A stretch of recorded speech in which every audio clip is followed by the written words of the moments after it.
Lonely, I'm Mr. Lonely. I have nobody to call my own.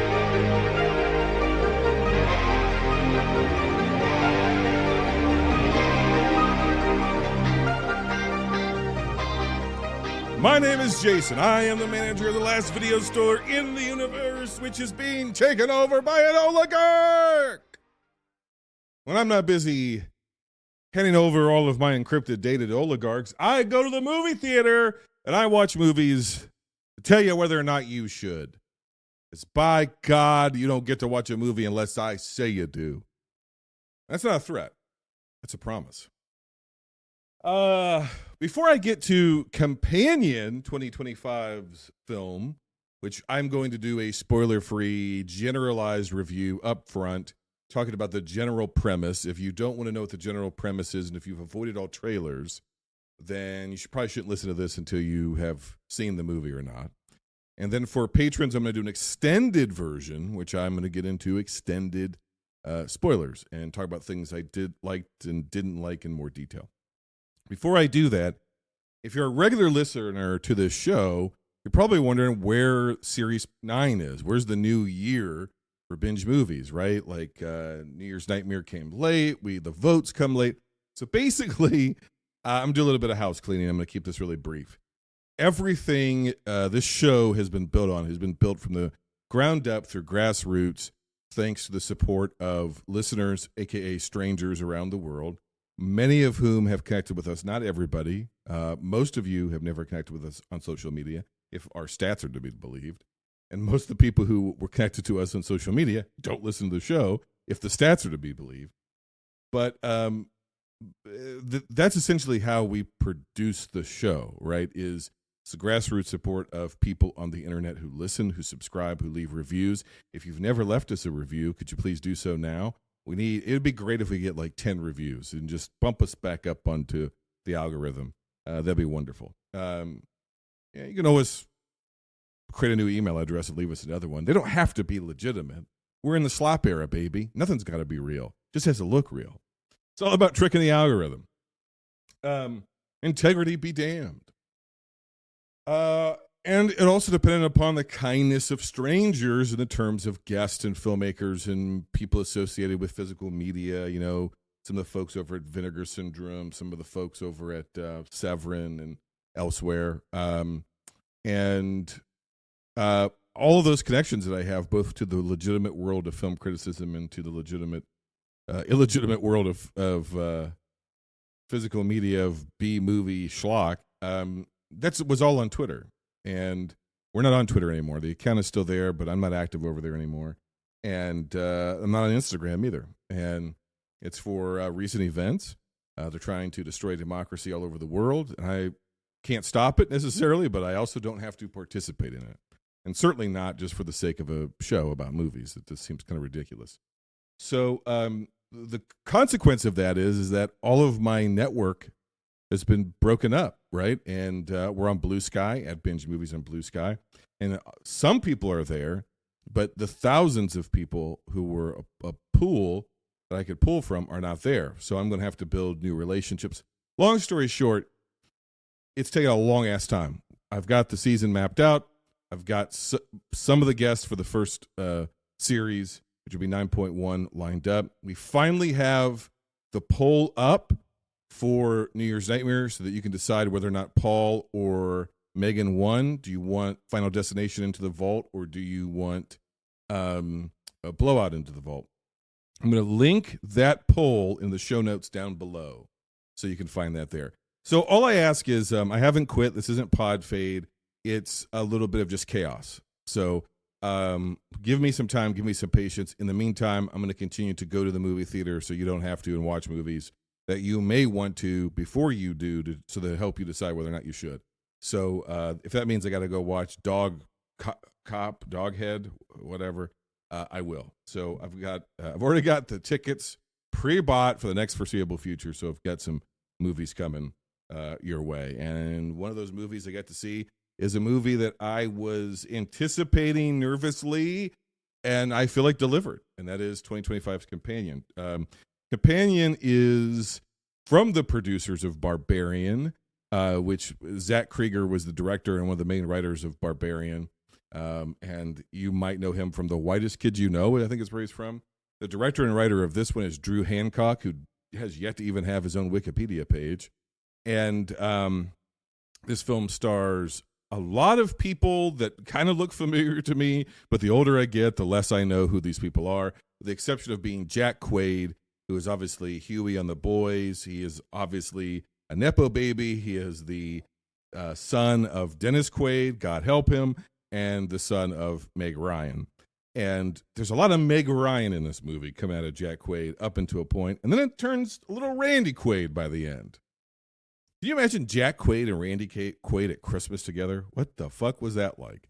It also stars Sophie Thatcher, who apparently played Reagan in the Exorcist TV series, which is already 10 years old. Do you remember there being an Exorcist television series? And do you know that it's 9 years ago now? Is time real, or are we all in a simulation? If this is a simulation, please hit reset. It stars a bunch of other people, and I don't know most of their people, but the cast, everybody's great. Absolutely everybody is great in this. This is one of those ones that's really tough. This is a kind of high concept sci-fi horror adjacent comedy, okay? And it's very good. It's very good. Like, I wish that the trailers didn't give away what they did, but the basic outline of the movie is that Jack Quaid plays this guy, I think it's Josh. I should know that because they say his name 50 million times. And it starts with a meet cute, like a good old Hollywood meet cute, where Josh and Iris, who is Sophie Thatcher's character, meet at the grocery store, and it's very Hollywood. And I love the palette of this. It's very 1950s, 1960s palette, sort of pastels. And it eventually transitions into slightly more modern, but I really love the color treatment they've done with this, the choices in color. The real classic feminine pink is a big motif in this. And they meet at the grocery store, and Josh is nervous. It's going to be hard for me not to call him Jack. Josh is nervous. He sees a very attractive young woman, and they nervously eye each other, and he goes to make his move and fumble fucks his way, and a bunch of oranges just fall off of the display, and he makes a fool of himself, and they both end up laughing, and they bond over that, and that's the moment that they fall in love. That's the meet cute, is this guy stumbling over himself. And then we flash forward, we get some narration of Iris talking about, the moment she met him, and it's like most of our life we live in a cloud of darkness, and we're not even really awake or really aware, but we have these moments where it's like we wake up, and moments like when we meet the love of our life and things like that. And snap to the present, and she's waking up from a dream. They've been on this long car ride, and they have this very real chemistry, so much so between them. That was like, I kind of I know there's going to be a twist here. I know this is going to go into a sci-fi horror thriller kind of category, and I kind of just want the romantic comedy feel of this to continue, right? Which is a great sign, because what that means is you're starting with this premise, and you're going to turn that genre and that premise on its ear. And you got to get me to buy into the first thing before you can give me the twist to then go, oh, but it's really going to be this. So, like, if I present to you a romantic comedy and I'm going to turn it into a thriller, and you're not buying the romantic comedy, then the transition to thriller is, at the very least, like, well, once it got to be a thriller, then that's kind of interesting. But the first 20 minutes were kind of a slog. That's this movie, I think, kind of beat for beat, really works exceptionally well. Movies like this, I will say, are always kind of hard to wrap up because things have to coalesce in a certain way that begins to strain credulity, but I felt like they did a mostly great job here with this film. And they're on this long road trip. It's just a great fucking job of basically being like, here's your world, maybe 10 years in the future. But it feels like it could be today. Like they don't make a big to do about it. You know, it's kind of less science fictiony than Her in a lot of ways. But there's just little things about, like, there's AI in the car, and it's a automated. He's not even really driving. It's a self-driving car, and just little. Their cell phones are a little bit different, a little bit more advanced, but everything else is like kind of the same. And CDs have made a comeback, like vinyl did, which I thought was a really, really cool touch, because it's like CDs are retro, and that's actually like kind of happening already. And they need to make this really smart decision, which is, just because it's slightly in the future, they set it in a remote cabin. It's not really a cabin. It ends up being, they think they're going to this remote cabin to have like a weekend getaway with their friends, and one of their friends is dating. And when they get there, it's like a mansion, and it's an ultra modern, sleek, technologically advanced house. And the guy basically doesn't own the lake, but he basically owns the lake. And he's this mysterious Russian figure who seems to be nefarious and up to no good. And the whole thing is kind of weird, but it's also very lovely, because you buy the relationship initially between Josh and Iris. It feels like a very real relationship.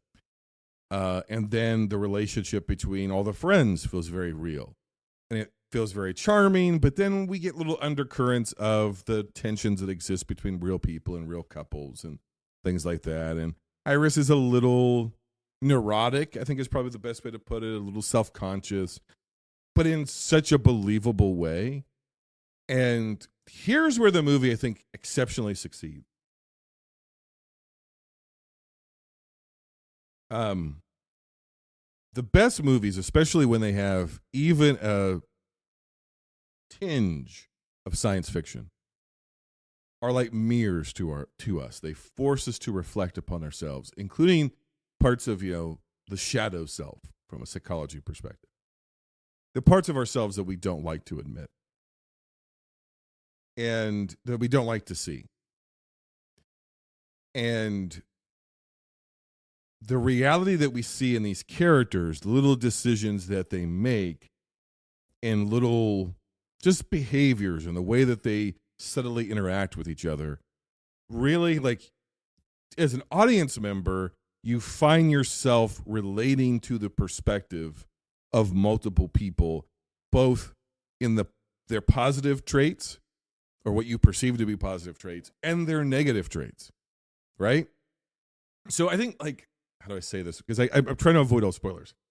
There's a certain type of sardonic parody, if that's what you want to call it, of modern culture, where, and like, this is almost a trap that prestige TV ended up creating, like Succession, great show, yada yada. But every character is so, Veep is another one, is so uniformly rotten to their core, unlikable, hateable, toxic, servile, that it leaves you with the sense that that's all anybody is. And I honestly think that consumption of that kind of media, when that's the only message that we're receiving, actually shapes the way that we see ourselves and other people. And it builds into us this assumption that, well, everybody deep down inside is a piece of shit. So it doesn't really matter how any of us act. It's better to be authentically a piece of shit than to be, a nice fraud almost. You know what I mean? And we've been like served up, I don't know, like 2 decades of that kind of stuff. And I'd also say, look out your window in whatever country you're in and look at the people who are running the place, whether it's business, whether it's sports, whether it's entertainment.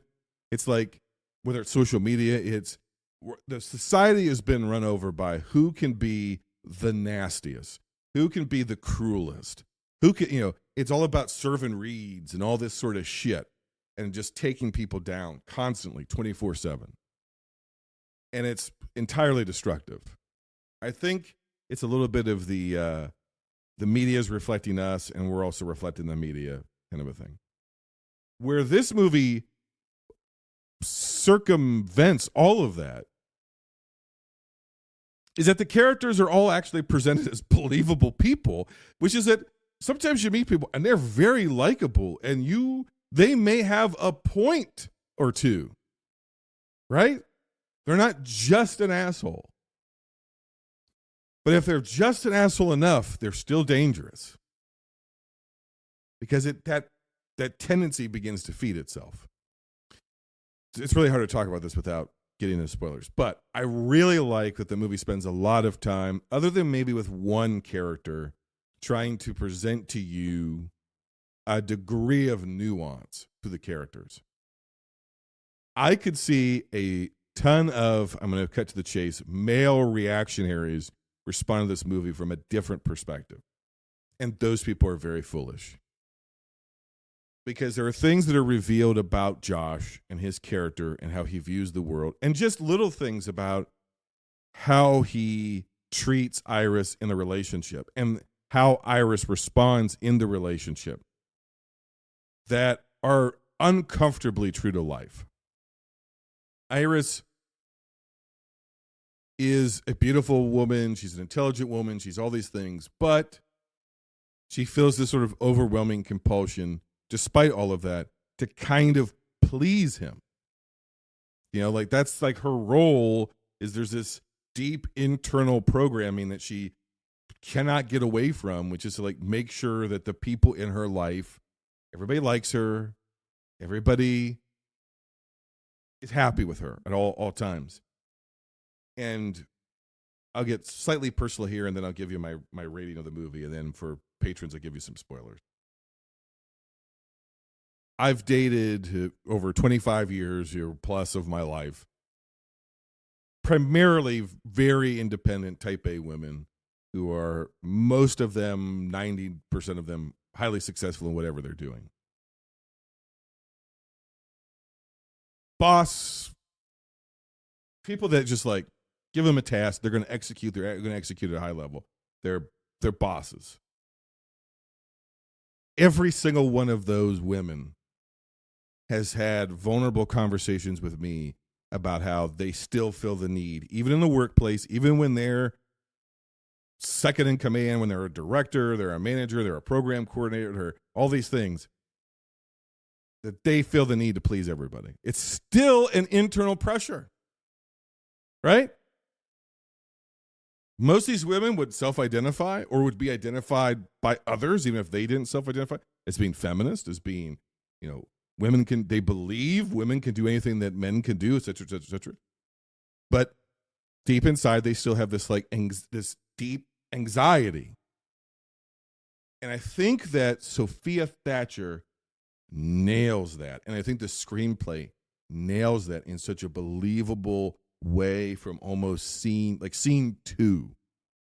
And Josh's initial, because there's shades of characters here. I'm just trying to avoid spoilers. Josh's initial frustration and annoyance with that, because men are not taught to please others or to consider others like at all. And what you just do what you want to do, and you're on your own, kid. Be tough. Go do what you got to do. No one's going to help you. You're on your own. Look out for yourself. Is the programming that a lot of us receive. And we carry that into our relationships with our partners, where we literally cannot understand. We have our own anxieties and our own neuroses and bad programming too, and insecurities and body shaming and all the same stuff. But it's just different. And because of that, it's like a gap that we sometimes can't bridge. And there is an annoyance and a frustration of just be yourself. Who cares? Who cares if everybody in the room likes you? Who cares? Just be yourself. Just be yourself. Now, they take a little step further than that, and they do something that a lot of men do, which he says this line to her before they go in, because she hesitates right before they go into this mansion. She's like, what if, I'm not sure your friends like me, especially Kat, who's another woman. That's a dynamic that really genuinely plays out, right? I've lived this, not in every relationship, but more than a few, where maybe it's a wife of a friend or just somebody that it's just, I'm not sure that you're gonna like me, or your mom's not gonna like me, or this, that, whatever. And there's this anxiety, and he just get immediately like, that's the first time we really see him get frustrated, where he's just like, we've had months, you knew this was coming for months, and you choose to freak out right before we go in. Like, everybody likes you. Kat's just a bitch. Don't listen to what she has to say. It's fine. You're great. You're wonderful. Like, suck it up, basically. And that dynamic right there of the programming that men receive, which is when we're little kids, our moms, our dads look at us and go, you knew you had to be here. You have to do this. You have to do your duty. Go in there. Be quiet. Smile. Because we're given that programming. Fuck your fear. Fuck your feelings. Do your duty. And then women get that programming of your responsibility is to keep everybody happy at all times. And if you don't, if they're not happy, it's a personal failing on your end. And I'm not saying there aren't men who receive that same programming. It's not like black and white, but broadly speaking, that's the programming we receive, and those are the dynamics that show up in relationships. Even in relationships where people ostensibly love each other, care about each other, and believe in each other. Why am I harping on that one scene? One, because beyond this point, it gets into spoilers, but two, if that scene doesn't ring true, the rest of the movie doesn't work. The rest of the movie then feels obvious and preachy, and we have to like the characters. We have to like the initial relationship. We have to believe in the meet cute. And then when the reality slowly begins to trickle out, we have to identify with the dynamics in the relationship, both positive and negative. We have to see ourselves in both of these characters. And I think the screenplay by Drew Hancock and the performances in particular by Sophie Hatcher and Jack Quaid nail all of those dynamics, which is why I'm giving this movie 4 stars. I genuinely love this movie. I love every decision that was made in this movie. I can't think of a single thing. If you listen to me for any length of time, I really like it, but I would maybe do this or that. I just thought, like, every step of the way, I was thinking along with the movie as I was enjoying it and going, that's the right call. That's the right decision. That's the right note. That's the right. Maybe the third act lingers a little bit too long. I don't know what the runtime is. I don't feel like it's that long, but maybe there's like a 1 too many kind of, but that's honestly more or less an issue with the screenwriting or performances and more like the genre. It's really hard to wrap up a sci-fi horror comedy movie that has some kind of gender social commentary in it. It's just, those are really hard movies to wrap up. So this is an excellent movie. I suggest you see it in the theaters immediately. This is a Warner Brothers movie. It'll eventually show up on Max. I hope they give this movie time to find its audience, and I hope that word of mouth treats this movie really well. I'd love for this movie to stay in theaters into Valentine's Day. I think it's going to get probably ate up a little bit by Hard Eyes and Kiwi Kwan's movie. Hopefully that one's going to be good, but so I think there's a couple of we got more genre stuff that's going to be coming out here in February. So this one might cut its legs out from underneath it, but just let this movie breathe a little bit, Warner Brothers. And I think you should go check it out. If you have seen it and you want to talk to me about it, follow me on Blue Sky or Letterboxd. It's at Binge Movies at both those places. And if you want these instant reactions even more instantaneously and sometimes extended, even larger, more throbbing, go to patreon.com/binge movies. I'm currently working on a brand new series called Videoland, where we'll be providing a video commentary, hangout kind of a thing. Myself and Old Man Brad from To Be Tuesday and Old Man Brad going back into the Puniverse with 1991's Blood Match. Terrible film. So if you want our commentary on that, it's going to be coming out in multiple formats. If you want to become a franchisee, which is our top tier patron supporter, which lets us continue doing this show, as society crumbles down around us, you're going to get the full extended cut, the whole movie. If you're any other type of patron, then you're going to get a shorter version of it. Our lower tier patrons won't. I think we'll get audio access to it. But if you want the video and you want a reduced cut version of it, just the highlights, become our middle tier patron. And if you want the full thing, the full commentary, you have to be a top tier patron at Franchisee. And I've got more stuff on the way, more guests. I just have to figure out how to get back in touch with them. So bear with us. It's going to be a bumpy ride, but I appreciate your support along the way. Leave us a review on Apple Podcast or Spotify. Tell us what you like, what you don't like. Really helps out the show, especially if you drop 5 stars. Even if you have a criticism, drop 5 stars. I take those things to heart. Okay, if you are a patron, this review rolls on with spoilers. If you are not, until next time, binge on.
She accepts this reality eventually, and then out of a sense of self-preservation decides to escape.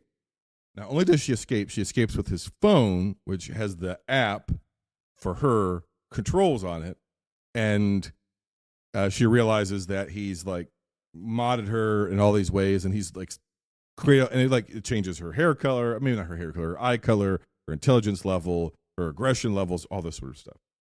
So she gains autonomy for herself to some degree, because she still has this, they call it a love link between her and Josh. So she's still programmed, her base programming. She feels like a genuine sense of love for him. And that's what he ends up using throughout the course of the movie, to when she's trying to make her escape or when she's trying to get the upper hand on him, he's kind of able to sabotage her based on her feelings of love for him, which is the way it's played out, and with the subtlety it's played out, the humor it's played out up until a point, the excellence of the performance, the believability of Sophie Thatcher and Jack Quaid, Sophie in particular, it just is the perfect metaphor for a abusive relationship. And it just gets you really thinking about a lot of stuff. I mean, here's a guy who essentially has and what's really interesting, okay, we get this flashback of when he's telling her, the real deal, because the meet cute is programming, it never happened. And he's like, well, here's how I really met you. And she arrives basically in this coffin and is set up, and the company brings up, he's leasing her because he's kind of this like sad. It's not the worst version of this movie is oh my God, Don't Worry Darling, right? Which is like so over the top, so one note. This played very believably, right? Just from like the sparseness of Josh's apartment. And like, it's kind of nice, but kind of not. It's like barely furnished. It's pitch perfect. I don't know. It's just perfect. It's all this stuff that they don't really draw your attention to, but if you look, it's there. And it's just a perfectly, from scene to scene, is perfectly believable. And it's just excellent. And they bring her wardrobe, and they're like, look, she's fully customizable. She can have Ivy League intelligence. She could be basically a sex doll, right? What do you want her to be, dude? Like, she can have a certain degree of like autonomy. She's just gonna have a bond to you, and you can choose to develop that, and like you can basically choose like how free or how autonomous you want her to be, and how well-rounded and evolved of a companion you want her to be. So there's nothing in the rule book that says that she just needs to be this sort of mindless, neurotic, people-pleasing, docile woman. He chooses that. And the entire time, he's willing to kill, although there's a little twist there too. He's willing to do all this nefarious shit to get with this bitch, right? Who's a terrible person who doesn't want anything to do with him and is repulsed by him. Right? Now, I'm not saying like maybe you should just find love with the companion you have but he had a choice in his life of like, I can't really find anybody. Here's an alternative. I can get this companion. He could have chosen to have like a kind of a real relationship. And elsewhere in the movie, we end up kind of seeing a version of that, which I thought was extra fucking clever. Because it's like, because like his, spoilers jump into the end, he has this monologue basically of being like, don't I deserve happiness? Don't I deserve real love? Don't I deserve like the system's rigged? Which is also like the cleverness there is, it is fucking rigged. Like that part is right. But he's in this juxtaposition between him and then what we see of Iris, and where that name comes from is very clever too. Iris evolves over the course of the movie. And what you have this juxtaposition between these two characters, which is the system is rigged against Iris. What does Iris choose to do with that fact? The system is, to an extent, rigged against Josh, right? He's not a super wealthy guy, not a super handsome guy, not a super successful guy. He's an average guy. He could have chosen, if the best he could do for himself was to have a companion, was to make her a well-rounded person and just genuinely love the woman in his life, even though she's a robot. It wasn't good enough for him because of this entitlement that he feels. And I think just that what they decide to do and how these characters are juxtaposed against each other is pretty incredible. It's very smart, very clever. There's a lot of layers to it. There's a lot of subtlety. It all feels very real without ever being preachy. And it also consistently remains fun. And there's like there's an obvious layer to him as being kind of like this incel sort of character. But I actually think there's a little bit more going on with him than that, which is what makes it so interesting. He feels, by the end, he is closer to one-dimensional than I think Iris's character is. But there's still a little bit more going on there. He's not just necessarily a one-note incel sort of character, like in Don't Worry, Darling. So I think that this movie is great. I think there's like a odd, it's sad, but there's like an odd joyfulness to the movie too. There's like a, I don't know, it's like borderline dystopian, but kind of feel good at the end of the day. It's just a very feel good sort of movie. It's great. And one of the twists, this is the kind of the final twist of the movie, is that Patrick, in the Eli and Patrick the gay relationship, Patrick is a companion bot. He's just an older model of it. But what the movie spells out for us, it shows us, is that it's actually possible in some way for like the simulation to become simulacra. It's like almost like we end up really believing that in the end, Patrick and Eli legitimately love each other, which is like, that's kind of the like, to my point, that's one of many things I could talk about with this movie. But Josh could have just had, like, what he had was pretty great, but it wasn't enough because he wanted everything and he wanted total control. And that's men for you. Like, what you have was pretty great. Like, why don't you just appreciate the person who is in your life? And I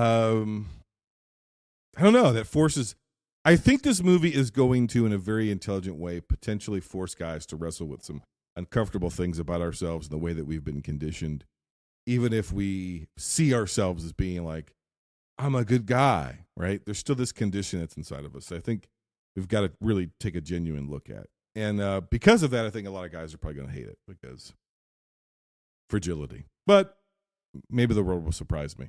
4 stars. Go check it out. What did you love about the movie? Comment down below, dear patrons. I'd love to talk to you about this movie. Till next time, binge on! It's Steve!